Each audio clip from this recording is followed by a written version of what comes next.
For today's little adventure, we're going to be reading The Wonderful Wizard of Oz, Chapter 15, The Discovery of Oz the Terrible.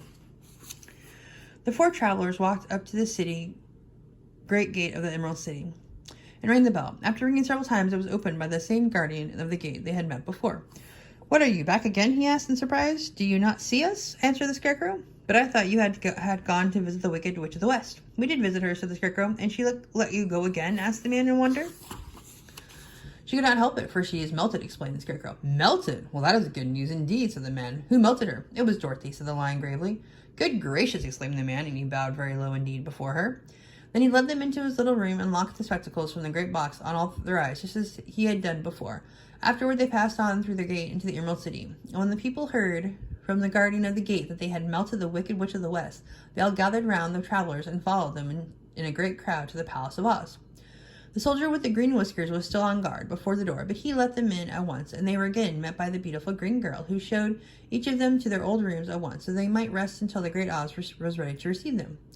The soldier had the news carried straight to Oz that Dorothy and the other travelers had come back again after destroying the Wicked Witch, but Oz made no reply. They thought the great wizard would send for them at once, but he did not. They had no word from him the next day, nor the next, nor the next. The waiting was tiresome and wearing, and at last they grew vexed that Oz should treat them in so poor a fashion. After sending them to undergo hardships and slavery, so the Scarecrow at last asked the green girl to take another message to Oz, saying if he did not let them in to see him at once, they would call the winged monkeys to help them and find out whether he kept his promises or not. When the wizard was given this message, he was so frightened that he sent word for them to come to the throne room at 4 minutes after 9 o'clock the next morning. He had once met the winged monkeys in the land of the West, and he did not wish to meet them again. The four travelers passed a sleepless night, each thinking of the gift Oz had promised to bestow upon them. Dorothy fell asleep only once, and then she dreamed she was in Kansas where Aunt Em was telling her how glad she was to have her little girl at home again. Promptly at 9 o'clock the next morning, the green whiskered soldier came to them, and 4 minutes later they all went into the throne room of the great Oz. Of course, each one of them expected to see the wizard in the shape he had taken before, and all were greatly surprised when they looked about and saw no one at all in the room. They kept close to the door and closer to one another, for the stillness of the empty room was more dreadful than any of the forms they had seen Oz take. Presently they heard a voice seeming to come from somewhere near the top of the great dome, and it said solemnly, "I am Oz, the great and terrible. Why do you seek me?" They looked in every part of the room, and then seemingly no one, Dorothy asked, "Where are you?" "I am everywhere," answered the voice, "but to the eyes of the common mortals I am invisible. I will now seat myself upon my throne, that you may converse with me." Indeed, the voice seemed just then to come straight from the throne itself, so they walked toward it and stood in a row while Dorothy said, "We had come to claim our promise, O Oz." "What promise?" "You promised to send me back to Kansas when the Wicked Witch was destroyed," said the girl. "And you promised to give me brains," said the Scarecrow. "And you promised to give me a heart," said the Tin Woodman. "And you promised to give me courage," said the Cowardly Lion. "Is the Wicked Witch really destroyed?" asked the voice, and Dorothy thought it trembled a little. "Yes," she answered. "I melted her with a bucket of water." "Dear me," said the voice. "How sudden." "Well, come to me tomorrow, for I must have time to think it over." "You have plenty of time already," said the Tin Woodman angrily.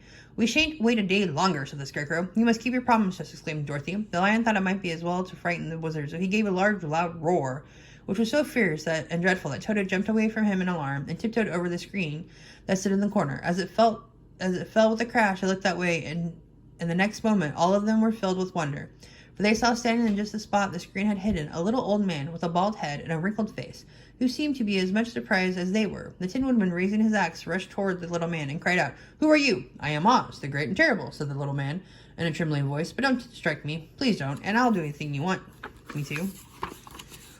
Our friends looked at him in surprise and dismay. "I thought Oz was a great head," said Dorothy. "And I thought Oz was a lovely lady," said the Scarecrow. "And I thought Oz was a terrible beast," said the Tin Woodman. "And I thought Oz was a ball of fire," exclaimed the Lion.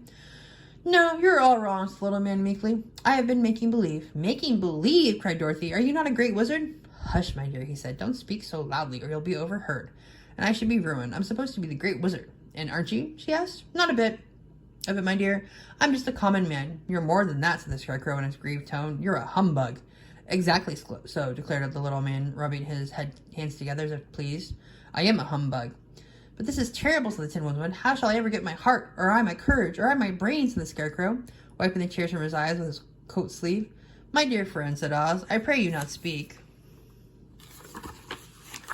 of these little things. Think of me and the terrible trouble I am in being found out. Doesn't anyone else know you're a humbug? Asked Dorothy. No one knows it but you four, and myself, replied Oz. I have fooled everyone so long that I thought I should never be found out.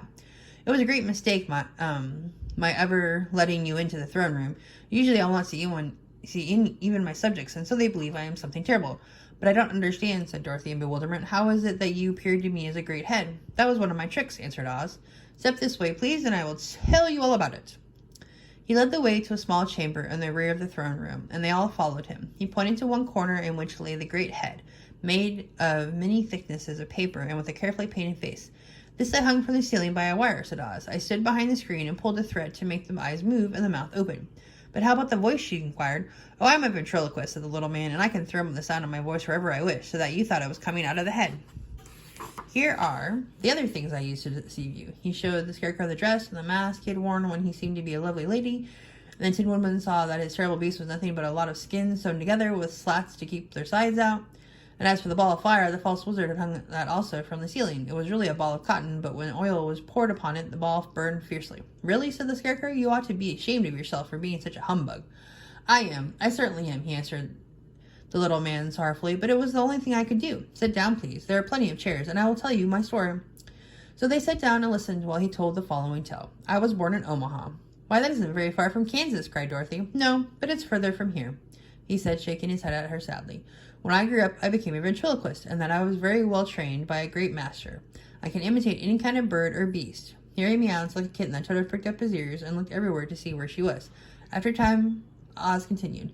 I tired of that and became a balloonist. What is that? Asked Dorothy. A man who goes up in a balloon on circus day so as to draw a crowd of people together to get them to pay to see the circus. He explained. Oh, she said. I know. Well, one day I went up in a balloon and the ropes got twisted so that I couldn't come back down again. I went way up above the clouds, so far that a current of air struck, and it carried it many, many miles away. For a day and a night I traveled through the air, and on the morning of the second day I awoke and found the balloon floating over a strange and beautiful country. It came down gradually, and I was not hurt a bit, but I found myself in the midst of a strange people who, seeing me come from the clouds, thought I was a great wizard. Of course, I let them think so, because they were afraid of me, and promised to do anything I wished them to. Just to amuse myself and keep the good people busy, I ordered them to build the city and my palace, and they did it willingly and well. Then I thought, as the country was so green and beautiful, I would call it the Emerald City, and to make the name of it better, I put green spectacles on all the people so that everything they saw was green. But isn't everything here green? Asked Dorothy. No more than any other city, replied Oz. But when you wear green spectacles, why, of course, everything you see looks green to you. The Emerald City was built a great many years ago, for I was a young man when the balloon brought me here. I am very old now, but my people have worn green glasses on their eyes so long that most of them think it really is an Emerald City. And it certainly is a beautiful place, abounding in jewels, and it certainly is in precious metals, and every good thing that is needed to make one happy. I have been good to the people, and they like me, but ever since the palace was built, I have shut myself up and would not be seen by any of them. One of my greatest fears was the witches, for while I had no magical powers at all, I soon found out that they witches were really able to do wonderful things. There were 4 of them in this country, and they ruled the people who live in the north and south, east and west. Fortunately, the witches of the north and south were good, and I knew they would do me no harm. But the witches of the east and west were terribly wicked, and had they not thought I was more powerful than they themselves, they would surely have destroyed me. As it was, I lived in a deadly fear of them for many years. So you can imagine how pleased I was when I heard your house had fallen on the wicked witch of the east. When you came to me, I was willing to promise anything if you would only do away with the other witch. But now that you have melted her, I am ashamed to say that I cannot keep my promises. I think you are a very bad man, said Dorothy. Oh, no, my dear. I'm really a very good man, but I'm a very bad wizard, I must admit. Can't you give me brains? Asked the Scarecrow. You don't need them. You are learning something every day. A baby has brains, but it doesn't know much. Experience is the only thing that brings knowledge, and the longer you are on Earth, the more experience you're sure to get. That may all be true, said the Scarecrow, but I shall be very unhappy unless you give me brains. The false wizard looked at him carefully. Well, he said with a sigh, I'm not much of a magician, as I said, but if you will come to me tomorrow morning, I will stuff your head with brains. I cannot tell you how to use them, however. You must find that out for yourself. Oh, thank you, cried the Scarecrow, and I'll find a way to use them, never fear. But how about my courage? Asked the Lion anxiously. You have plenty of courage, I am sure, answered Oz. All you need is confidence in yourself. There is no living thing that is not afraid when it faces danger. True courage is facing danger when you're afraid, and that kind of courage you have in plenty. Perhaps I have, but I am scared just the same, said the Lion. I shall really be very unhappy unless you give me the sort of courage that makes one forget he's afraid. Very well, I will give you that sort of courage tomorrow, replied Oz. How about my heart? Asked the Tin Woodman. Why, as for that, answered Oz, I think you are wrong to want a heart. It makes those people unhappy. If you only knew it, you are in luck not to have a heart. That must be a matter of opinion, said the Tin Woodman. And for my part, I will bear all the unhappiness without a murmur if you will give me my heart. Very well, answered Oz meekly. Come for me tomorrow, and you shall have a heart. I have played wizard for so many years that I may as well continue the part a little longer. And now, said Dorothy, how am I to get back to Kansas? We shall have to think about that. Give me 2 or 3 days to consider the matter, and I'll try to find a way to carry you over the desert. In the meantime, you shall be treated as my guest. And while you live in the palace, my people will wait upon you and obey your slightest wish. There's only one thing I ask in return for my help, such as it is. You must keep my secret and tell no one I am a humbug. They agreed to say nothing of what they had learned, and went back to their rooms in high spirits. Even Dorothy had hoped that the great and terrible humbug, as she called him, would find a way to send her back to Kansas, and if he did, she was willing to forgive him everything.